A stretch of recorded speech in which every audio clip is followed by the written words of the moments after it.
Hello, welcome to another episode of In the Trenches with Gang Green. I'm your host, Bubbs. Today is Monday, December 9th. This is episode 443 of the In the Trenches with Gang Green podcast. I thank you, as always, for joining me. It's another Monday, another week in the books, and another New York Jets loss. I guess I could also say another season of officially no playoffs, 14 years in a row, the longest active drought in all four major sports. Last week, they clinched their 9th straight losing season, which is the 6th longest streak of losing seasons in NFL history. So the list just goes on and on and on of the 2024 New York Jets. And really, the New York Jets organization, for that matter, finding ways to just hit new lows and new ways to disappoint every single week. And you look at the record and everything like that.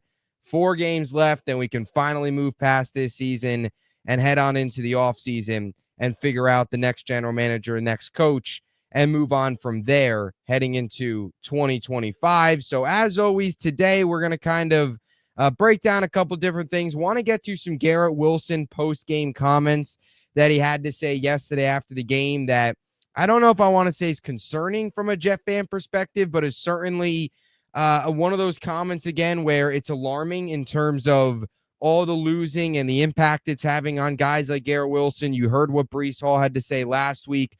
Garrett Wilson spoke on losing last year. And the fact that if the New York Jets don't get this next coach, next general manager right, forget about Garrett Wilson being here long-term. Forget about all these young pieces that you feel confident in being here anywhere beyond this, anywhere beyond a second contract if this continues. So we'll break that down. And I also want to get into some positives, some young players that are looking good, some rookies, Braylon Allen, Isaiah Davis. We'll get to Olu, all that stuff as well a little bit later on, but I definitely want to start with the Garrett Wilson stuff. As always, though, before we begin, let me tell you about our podcast partners, starting with our friends over at BetUS, America's favorite online sportsbook. NBA's in full action. You've got NFL Monday Night Football tonight. NHL is in action. College football playoff right around the corner. College football bowl season is right around the corner. There's so much sports going on. If you want to get in on any of the betting action, use my link in the description of this video to get a 125% sign-up bonus on your first 3 deposits up to $2,000. Also, our friends over at SeatGeek. You're looking to get out to any sporting events, plays, concerts, shows, you name it. You know how it is. If it's your first time using SeatGeek, use promo code BubsOnSports for $20 off your first purchase. And, of course, our friends over at Huga House. You want to get any of their awesome selection of hats, some new arrivals as well. Promo code BUBS for 15% off any purchase. Go get yourself some Huga House swag. So here we go, episode 443, week number 15 right around the corner. Jacksonville Jaguars week coming up here for the New York Jets, as it's the 3-10 Jets and the 3-10 Jaguars. Kind of feels like the Tank Bowl. And speaking of that, the Jets, I think, are one of the only teams in the NFL, and this just, like, in a way, I feel perfectly encapsulates where the Jets are right now as a franchise, and just everything that this team touches seems to go wrong. Even in a loss yesterday for the New York Jets and a win by, the Jaguars, even with that happening, the New York Jets currently sit 7th in draft in the NFL draft, according to Tankathon. 7th. They went into yesterday at 6th. They lost, and yet they fell back one spot. So I think that tells you that not only are the Jets just unlucky right now with a lot of things not breaking their way, but I think it also shows you the draft this year is so, I don't know if I want to say competitive because it's a bunch of bad teams, but there's so many bad teams that it's going to be very, very hard. Even if the Jets lose out and finish 3-14, it's going to be really, really hard for them to potentially even get a top 10 pick just because of the teams that are ahead of them. Or not a top 10 pick, rather, a top 5 pick just because of the teams that are ahead of them. That's how bad the top 10. That's how bad the top 7 look right now. So we'll see how things continue to shape out. But I wanted to get to some comments made by Garrett Wilson yesterday, just about the losing and the culture and everything that's gone on. And as I mentioned yesterday on the postgame pod, I think yesterday was like a perfect representation of just where the Jets are. Not that anything, they found a new way to lose, I guess, yesterday. But yesterday to me was they played overall. They didn't play a bad game. They played well enough to win. They just found a way to lose. And I don't like yesterday to me, unlike many other moments this season, where whether it's a missed field goal, whether it's penalties late, whether it's questionable coaching or an interception or whatever the case may be, you want to maybe say, oh, they found a new way to lose. They blew it in overtime, let Tua go down their first drive of overtime and win. You want to say, oh, they didn't, return. They didn't cover the kickoff well. Dolphins got into field goal range. All they had to do was potentially kick it into the end zone, not have the Dolphins return it. You want to maybe say that, fine. But the Jets yesterday played as well as they probably could have played. This team, where they're at this season, a 3-9 Jets team, played as probably well as a 3-9 Jets team could. And yet they still found a way to lose. And I think that just shows you that the losing, the culture, they just don't know how to win. Nothing crazy happened yesterday. Nothing crazy happened. There wasn't a Aaron Rodgers pick. There wasn't a flag or a coaching blunder. It was just they played well for the most part. They just found a way to lose because that's what they do. They just don't know how to win. The organization, the players, the coaches, they don't know how to finish games. They don't know how to win. There's so many little things that need to go wrong for them to lose these games, and they all end up going wrong. And yesterday was sort of another example of that, to lose their fourth straight game. They haven't won a game since the Halloween win against the Houston Texans. As I talked about yesterday, they've gone an entire month without winning a football game. They went the entire month of November without winning. Now, they only had 2 games in November, but still, not winning a game in a month is not winning a game in a month, no matter which way you slice it. And Garrett Wilson talked about it. And I think this quote not only should concern you a little bit, set some alarms off, just because of how frustrated he is, how good he is, that he can't be a guy the Jets can't afford to lose, and a guy that you have to watch out now, where the Jets have an opportunity for the first time in his career. It's crazy. He's going to be entering year 4 next year, but this is a guy that's going to be eligible for a contract extension at the end of this season. And I don't see why a new general manager, new head coach would not want to come in and lock up a cornerstone piece like Garrett Wilson, especially if they draft a rookie quarterback and those two can potentially build together for a very long time. Don't want to go down the whole quarterback road right now, but you get the point. But I don't even know, especially listening to these quotes, if Garrett Wilson would be open to an extension right after this season just because of the way things have gone. And yesterday's quote, I think, showed you just this team, even when they play well, they just lose.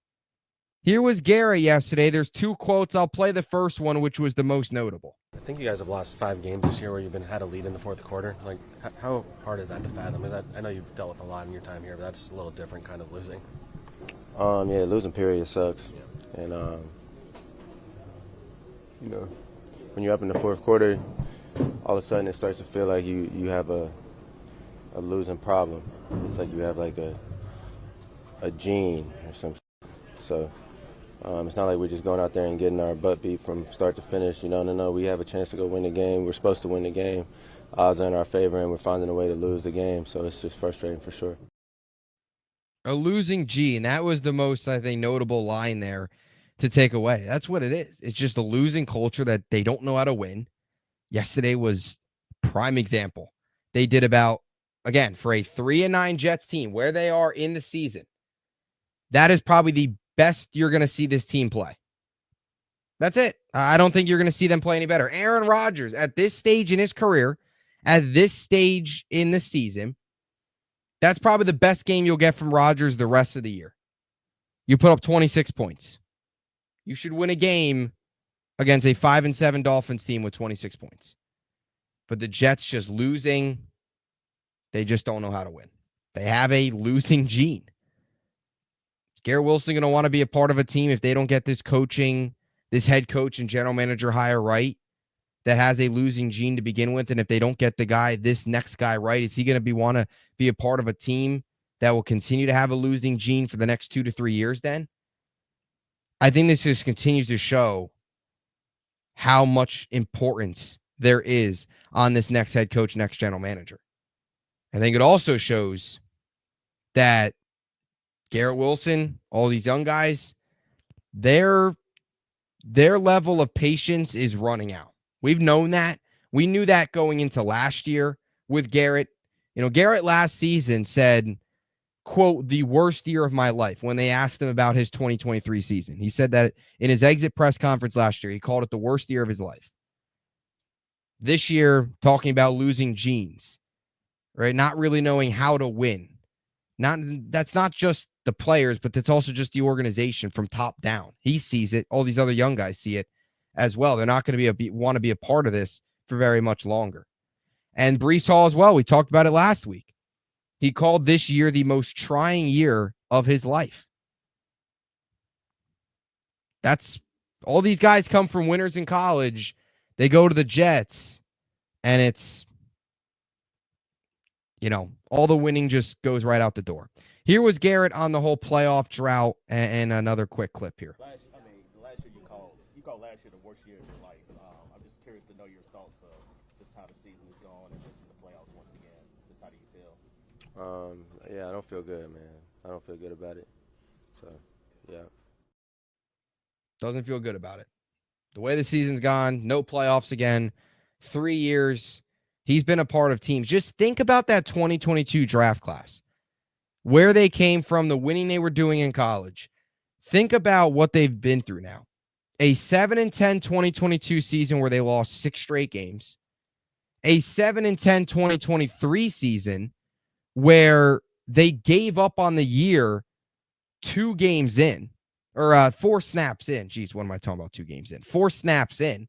Rodgers went down. They gave up on the season. They mailed it in. They didn't bring in a backup. They rolled Zach out there. And they finished 7-10. And they were 4-3 at one point, and they collapsed. So you went from 2022, 6 straight losses after starting 7-4. 2023, 7-10, 4 snaps in, pretty much punted the season. This year, you go all in again with Rodgers, and you fire your coach, you fire your general manager, and you're 3-9. At best, I don't see this team winning any more than 4 games. I just don't. I think they'll probably beat Jacksonville, and that's probably it. They are probably a 4-13 team. Maybe they beat Miami last week because Miami can't play in the cold, but that's about it. They're not beating the Rams, especially after what they did yesterday, and they're definitely not going on the road and going to come close against the Buffalo Bills. So you're looking at 2 7-10 seasons and probably a 4-win at best, 5-win 2024 campaign in a year that started with Super Bowl aspirations. So I will also say this about Garrett. Here was a clip posted from Rich Cimini this morning, rewatching the film on the play that Rodgers took the sack to a awful 2-play sequence late in that game. And you could circle this too, right? The Jets were driving in that game. They got to second down. They were driving late in that, or they got to 1st down and 10, driving late in that game. And you want to pinpoint this as the change, the change of it, where the Jets could have, instead of settling for a field goal, the next couple plays end up collapsing. They were 1st down and 10. Isaiah Davis ran it, lost 5 yards. Then it was a 2nd and 5. Then 2nd and 15. Then the next play, Rodgers was sacked. Lost 6 yards. It was a 3rd and 21. We all know what happens next. He finds Devontae to pick up 14 yards, gets to 4th and 7, so picks up a big chunk of the yards for Andrews Carlson to come in and make the kick. Now, Devontae went out of bounds, so the clock stopped, which ideally he stays in bounds. Kendall Fuller pushed him out. Devontae didn't make much of an attempt to stay in. Either way, you could criticize all that. The point is, the 2 plays prior to that completely killed the drive. And it was another one of these situations, too, where the Jets were driving. You got just outside the red zone. You had a chance to score and pretty much put the nail in the coffin because Miami wasn't going to come back and score a touchdown. And then you take 2 plays for minus 11 yards. You go minus 5-yard run. You can't take a sack on 2nd and 15 no matter what. You can't take a sack there. Rodgers takes a sack. And on the sack, here was Garrett, which we all knew because they showed it on the replay. But here's another look. Garrett, clearly frustrated too at the end of the play, running wide open. Rodgers, after at Devontae his first read, does not look Garrett's way. He was winning. And this is something, too, that is going to get him not only just the losing, but when you're running it open. And he's been doing this now for all 3 years, and the quarterback just doesn't look his way. Here it was.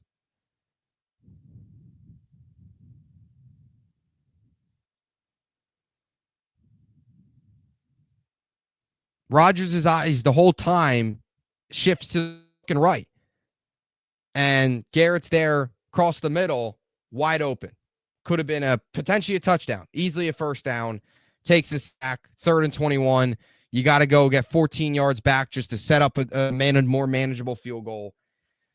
You can't have that happen. So, I'm sure he's sick and tired of losing. He's sick and tired of running wide open.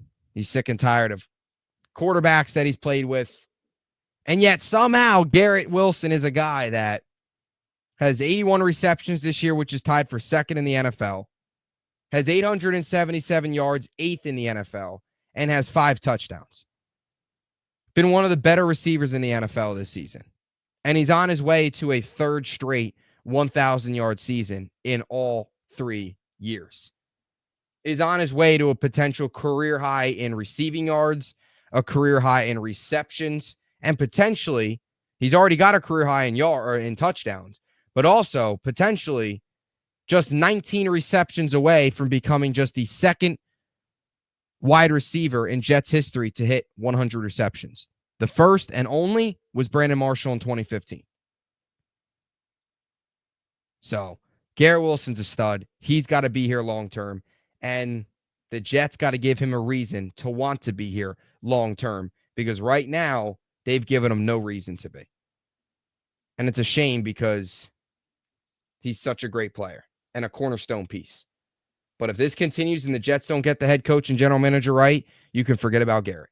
And I don't think you can blame Garrett this year if he doesn't want to right away look towards an extension.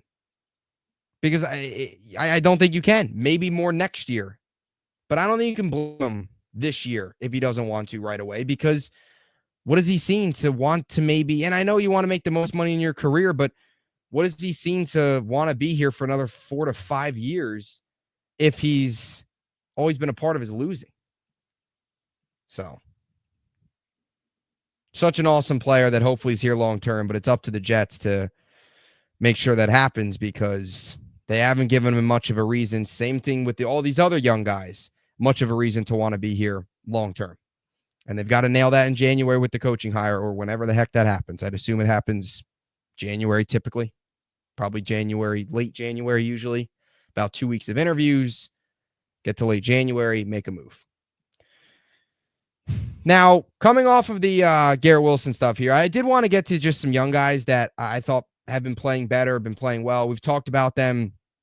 Don't want it to be all negative at this point in the season. All we talk about is the negativity of this team, which rightfully so. But to try and look at some things that, as I mentioned at this point in the season, you try and watch some of these young guys, some of these rookies, see where they're at.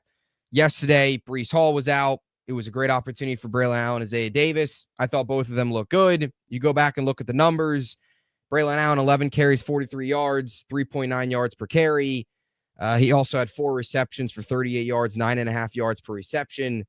Finished the day with 15 touches for 81 yards, 5.4 yards per attempt. So I thought yesterday Braylon Allen looked good.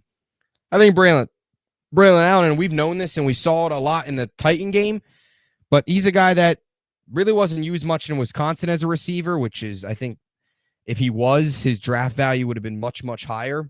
But his receiving ability, his pass catching ability out of the backfield is very, very underrated. And yesterday you saw that on display. You've seen it on display at times this season. And I want him and Davis. We all love Breece. We all, right? But Breece, at this point in the year, you're eliminated. 4 games left. He's got a history with a knee injury, tore his ACL before. He's got a little bit of an injury history.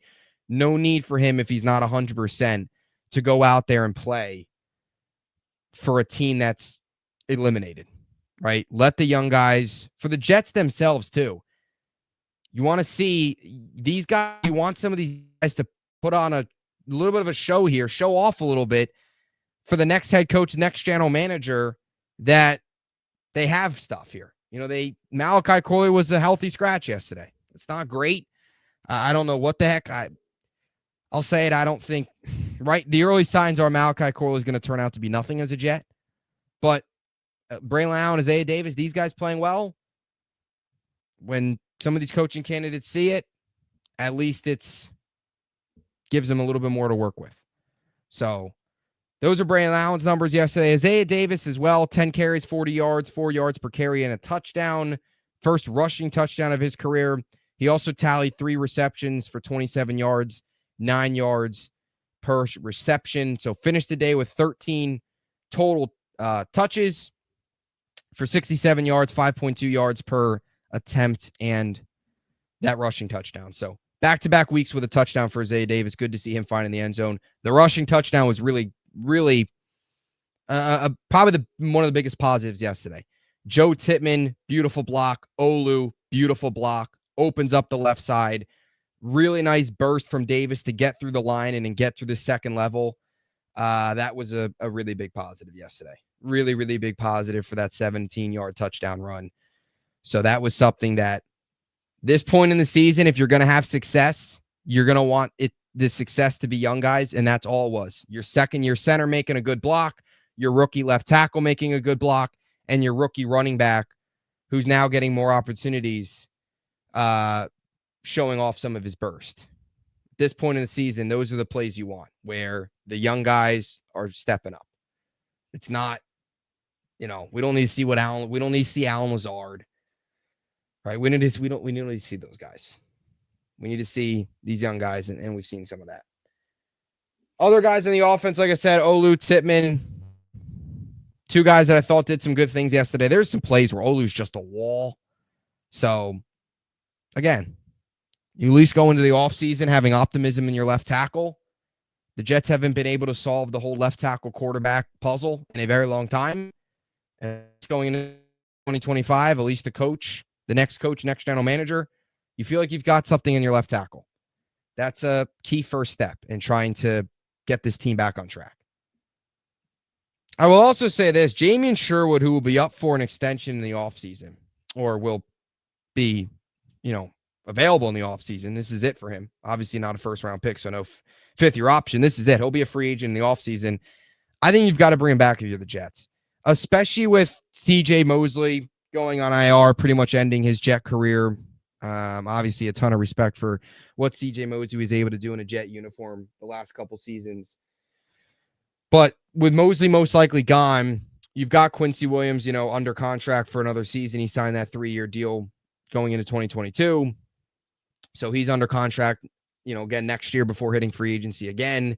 Sherwood will hit free agency this year. And I think Jamien Sherwood's been one of the better players on the defense, on a defense that's seen a lot of disappointments, whether it's been the defensive line, which, by the way, Tua yesterday threw the ball 47 times, and the Jets couldn't get home to him once, which is beyond pathetic. But I don't want to go down the road of the defensive line. We all know how we feel about the defensive line. It's beating a dead horse at this point. We all know it stinks. We all know Douglas just completely took away all the talent and put all of his eggs in the Hassan Reddick basket, which was one of the worst things he did as general manager. We all get that. But Jamien Sherwood has been one of the bright spots, and it's been stepping in for CJ Mosley. And I think you've got to look to potentially bring him back. Number one, he's we've talked a lot about some of these guys effort-wise, sometimes like Sherwood's a guy to me every single week, just brings the effort, always is out there playing 100%, sideline to sideline, speed, all that stuff. He brings it every single week. I think the Jets need more guys like that are just bring it every week, bring the energy, bring the speed, physicality, all that stuff. He brings that. In 13 games this year, 125 total tackles, 9 tackles for loss, 49 run stops, which ranks second in the NFL. He's tied for 4th in the NFL in total tackles. He leads the team in total tackles. His 9 tackles for loss are tied for the team lead. He's been excellent. And I think ideally he's kind of your replacement long-term here for CJ Mosley, where Mosley's most likely gone at the end of this year and Sherwood slots in, and Sherwood and Quincy Williams are your linebacker duo. And I think you've seen enough this year from Sherwood to extend him and bring him back as a piece that hopefully only gets better. He's going to be 25 in January. He's only 25 years old. He was a 5th-round pick as well. Anytime you can extend a guy, he was a safety, and he's now turned into a linebacker. I mean, this was one of the rare Joe Douglas gems. Anytime you can keep a player like that where under the radar, they just did it with Michael Carter, right? Safety turn corner, gave him an extension, although Michael Carter's name hasn't been talked a ton about this year, dealt with some injuries, didn't play a whole lot yesterday. Kind of been just an injury-riddled season for him. But sure, with a 5th-round pick, if that could be your solution, an in-house, homegrown 5th-round pick goes safety to linebacker, if that could be your future solution there for CJ Mosley, you have it right here. I think you've got to look to extend him. That'll, of course, be ultimately up to the next general manager and the next head coach. But something to look for there as well. Not really like he's going to be entering year 5 next year, so I don't want to say he's a young piece, but he's another one of these guys that wanted to bring up here. So there it is. Another episode in the books. Episode 443. Let me know what you think in the comment section down below. Your thoughts on the whole Garrett Wilson comments, where you stand with, I guess not so much his future, or I guess his future, his frustration, whatever. Because it's disappointing when you see a player of that good, when you just see the losing wear off on him, and you see an organization that just a lot of times does not have much reason to make you believe that they can actually get it turned around. But they've got to find a way. They've got to find a way, because you can't have a guy of Garrett Wilson's stature want out of here because you can't hit on the next head coach and general manager. So let me know what you think in the comment section down below. We'll be back with a lot more content coming your way the rest of the week. As always, stay tuned, and thank you for tuning in.